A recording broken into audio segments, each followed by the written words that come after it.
Bwana Yesu asifiwe.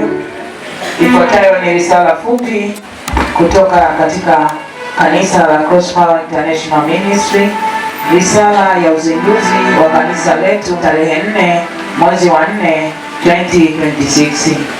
Ndugu mgeni rasmi, wageni waalikwa wote, watumishi wa Mungu, viongozi wa serikali, mabibi na mabwana, Bwana Yesu asifiwe.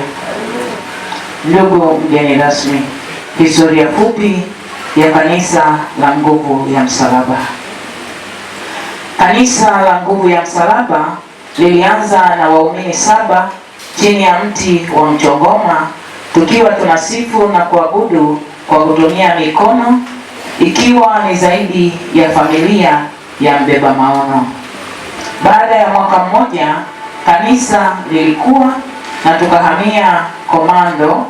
Hapo tuliweza kuchagua viongozi wa kanisa katika idara mbalimbali. Tunamshukuru Mungu sana, kwani amekuwa pamoja nasi hatua kwa hatua mpaka hapa tulipo leo. Hakika tumeuona mkono wake. Mafanikio.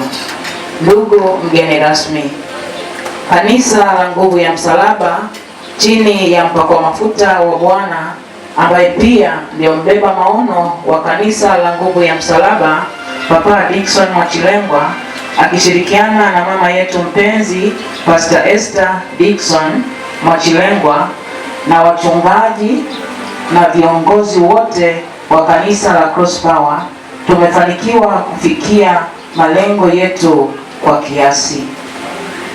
Tulipata eneo la kudumu miaka 3 iliyopita. Tulinunua eneo hilo kwa kiasi cha shilingi milioni 14 na tukafanikiwa kununua vifaa mbalimbali vya kanisa na huduma. Tulipata viti 74, speaker 2, keyboard, na washarika waliongezeka kutoka washarika 7 wa mwanzo chini ya mchongoma, na baadaye tukafika washarika 90.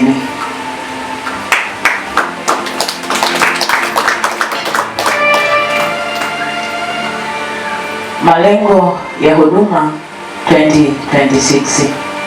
Ndugu mgeni rasmi, huduma yetu ni changa bado na inaendelea kukua. Tunatarajia kununua eneo jingine la huduma. Mwaka jana tulipata changamoto. Eneo ambalo tulikuwa nalo, ambalo lilikuwa ni eneo la huduma, lilikuwepo kule chini maeneo ya Ununio, na mvua za mwaka juzi lile eneo likalika na maji kwa 70%. Kwa hiyo baada ya hapo lile eneo likawa tena halifai kwa ajili ya kuendesha huduma.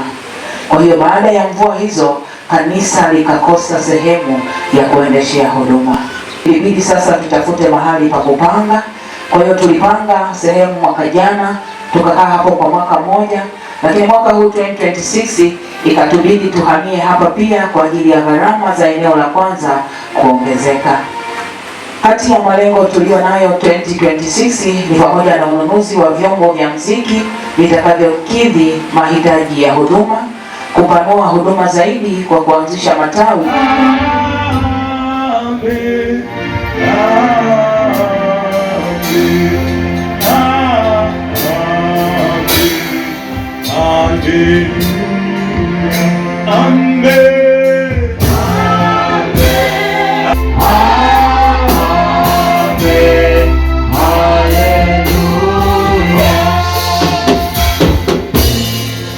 Yesu makofi mazuri kwa ajili ya risala ambayo imesomwa na mtumishi wa Mungu Pastor Flor. Somebody shout hallelujah.